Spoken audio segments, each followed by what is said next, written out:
नमस्कार दोस्तों, इंजीनियर भारत में आपका एक बार फिर से स्वागत है। और आज की इस वीडियो में हम आपको अनबॉक्सिंग करके दिखाने वाले हैं लिव फास्ट कंपनी के एक पीडब्ल्यूएम टाइप के सोलर इन्वर्टर की।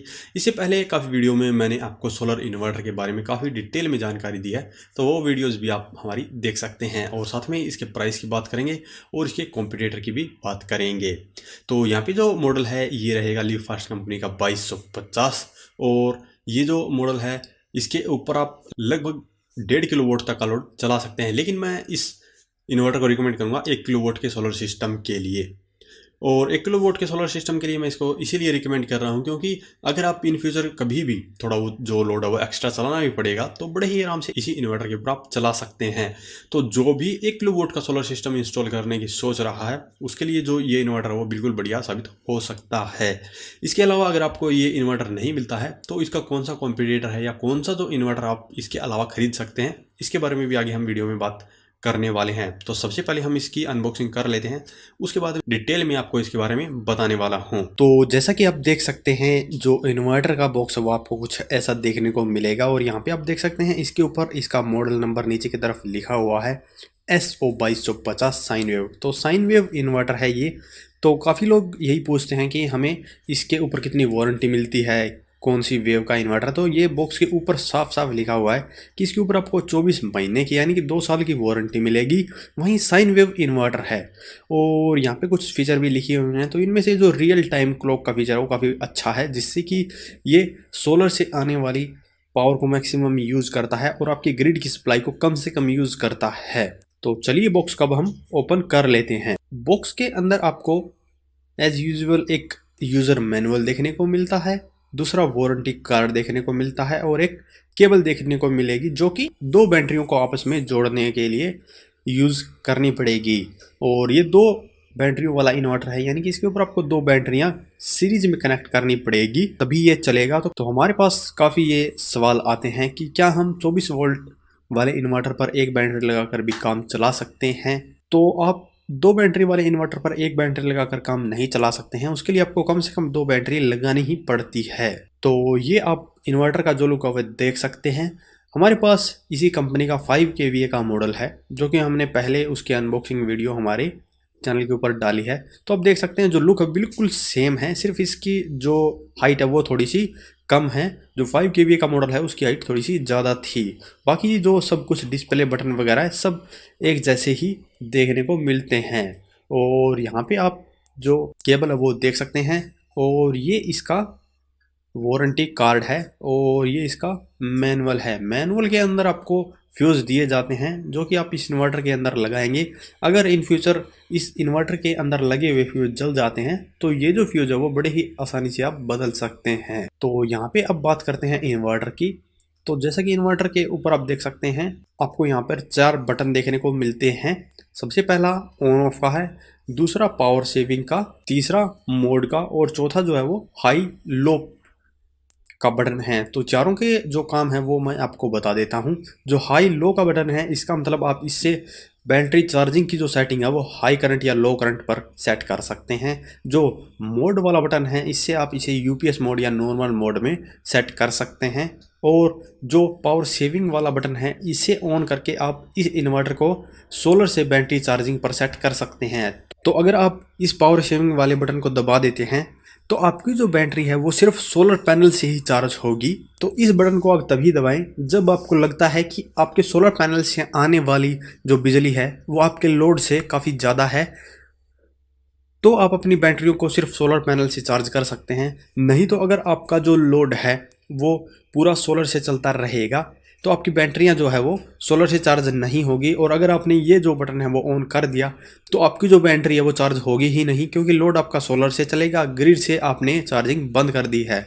लेकिन ये जो कंडीशन है वो अलग अलग तरह काम करते हैं। एक लिमिट तक ही ये बैटरी को ग्रिड से चार्ज नहीं करेगा। अगर आपकी बैटरियाँ मान लीजिए 11 वोल्ट से कम चार्ज है तब ये वापस ग्रिड से चार्जिंग करना शुरू कर देता है और एक सफिशेंट वोल्टेज तक उसको चार्ज करता है ताकि आप इलेक्ट्रिसिटी जाने के बाद में आप बैटरियों से वापस बैकअप ले सकें। और ऐसी कंडीशन हमें सर्दियों में और बारिश के मौसम में देखने को मिलती है जहां पर हमें सोलर से जो पावर है वो काफ़ी कम मिलती है। तो हमारी जो बैटरियाँ वो हमें फिर ग्रिड से चार्ज करनी पड़ती है। तो इस ऑप्शन को आपको आपकी ज़रूरत के अनुसार ही इनेबल करना होगा। और जो डिस्प्ले है इसके ऊपर आपको सभी पैरामीटर दिखाई देते हैं, कितना % आपका लोड चल रहा है, बैटरी की वोल्टेज कितनी है, तो ये सभी जानकारी आपको डिस्प्ले के ऊपर मिल जाएगी। और ऊपर की तरफ आपको यहाँ पे 3 स्टिकर दिए गए हैं। तो सबसे पहले हम बात करते हैं सबसे पहले स्टिकर की।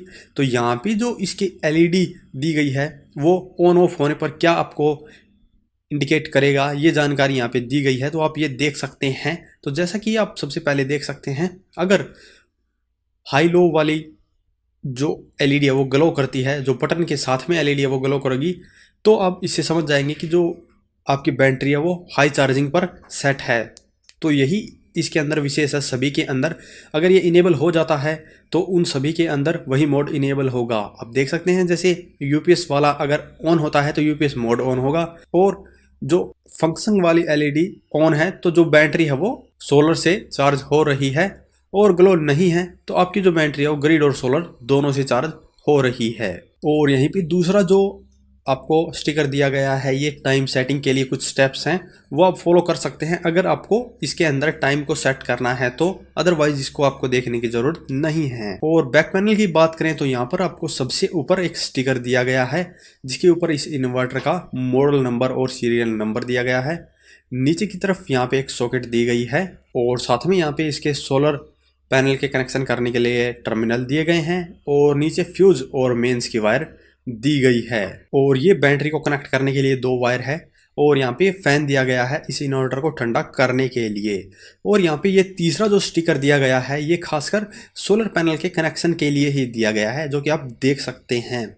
तो इसके ऊपर इन्होंने रिकमेंड किए हैं 12 वोल्ट के पैनल।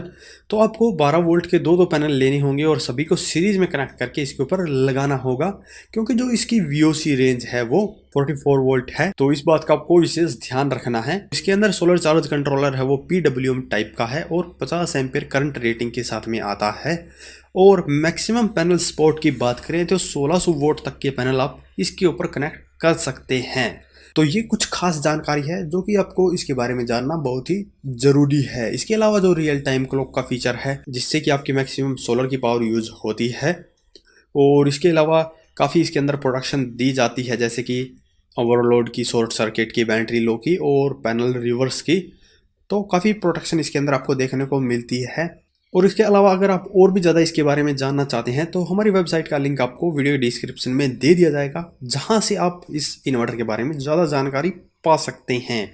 कॉम्पिटिटर की बात करें तो डायरेक्टली इसका कॉम्पिटिशन है एप्रो कंपनी के PWM टाइप के 2200 मॉडल के साथ में।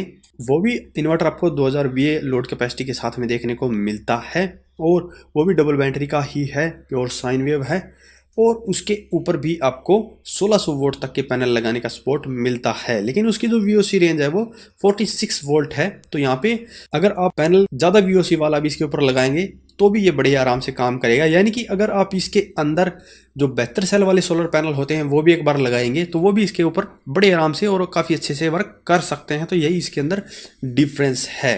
तो यहाँ पे जो MPPT टाइप के सोलर इन्वर्टर होते हैं उसी के ऊपर आपको 72 सेल वाले सोलर पैनल का उपयोग करना चाहिए। यही मैं हर वीडियो में आपको बताता हूँ।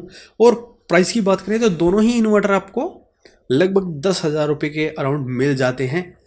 तो जो इन्वर्टर आपके पास मिल सकता है वो आप खरीद सकते हैं 1 किलो वोल्ट के सिस्टम के लिए, जैसा कि मैंने आपको बताया है, रिकमेंड करता हूं मैं। और खरीदने से पहले आपको ये देखना बहुत ही ज़रूरी है कि आपके एरिया के अंदर कौन से इन्वर्टर की सर्विस ज़्यादा अच्छी है, वही इन्वर्टर खरीदे। मेरी रिकमेंडेशन दोनों ही इन्वर्टर के लिए रहती है, लेकिन आपके यहाँ पे अगर सर्विस जिसकी भी अच्छी मिलती है वही आप खरीदें। तो ये वीडियो थी लिवफास्ट कंपनी के सोलर इन्वर्टर के बारे में। अगर ये वीडियो आपको पसंद आए तो वीडियो को लाइक करें, शेयर करें, साथ ही हमारे चैनल को सब्सक्राइब करें। सब्सक्राइब करने के साथ साथ बेल आइकन को जरूर दबाएं ताकि इस प्रकार की वीडियो आपको समय समय पर मिलती रहे। धन्यवाद।